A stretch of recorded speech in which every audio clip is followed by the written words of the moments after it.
வேற மாநிலம்லாம் போய் பண்ணுறீங்க. ஆமாம் சார். இந்த போக்குவரத்தில் எப்படி கூப்பிட்டு போகிறீங்க? இந்த மாதிரி தங்குறதுக்கான வசதிகள்லாம் எப்படி இருக்குது? தங்கறதுக்கான வசதி சில இடத்துல ரூம் தராங்க, சில இடத்துல காட்டிலே தான் படுத்திருக்கோம்.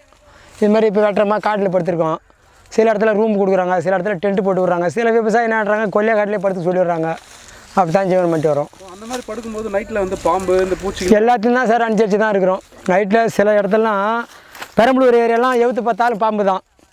அதுக்கும் கடவுளை வேண்டிகிட்டு தான் ஜீவனம் பண்ணுறோம். சாப்பாட்டுக்கெல்லாம் வந்து இப்போ இது இல்லாத போது அப்புறம் நாங்கள் காட்டுக்காரர்கிட்ட காசு வாங்கி கொடுங்கன்னு சொல்லிட்டு ஒரு 10 நாளைக்கு 5 நாளைக்கு வெட்டி நிற்கிதுன்னு வச்சுக்கோங்க.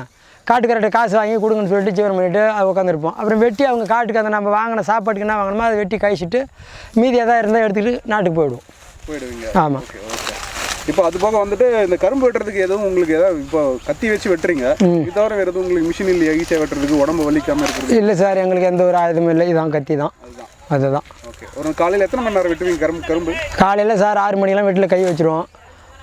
ஒரு 10-11 மணிக்கு சாப்பாட்டுக்கு போவோம். சாப்பிட்டு அப்புறம் அதுக்கான கொஞ்சம் லோடு ஏற்றுவோம். லோடு ஏற்றி விட்டு முடிஞ்ச வரையிலும் ஏற்றி விட்டு சாப்பிட்டு திருப்பி வந்து ஒரு மத்தியானம் 1 மணி நேரம் கொஞ்சம் ரெஸ்ட்டு சாப்பாட்டுக்கு.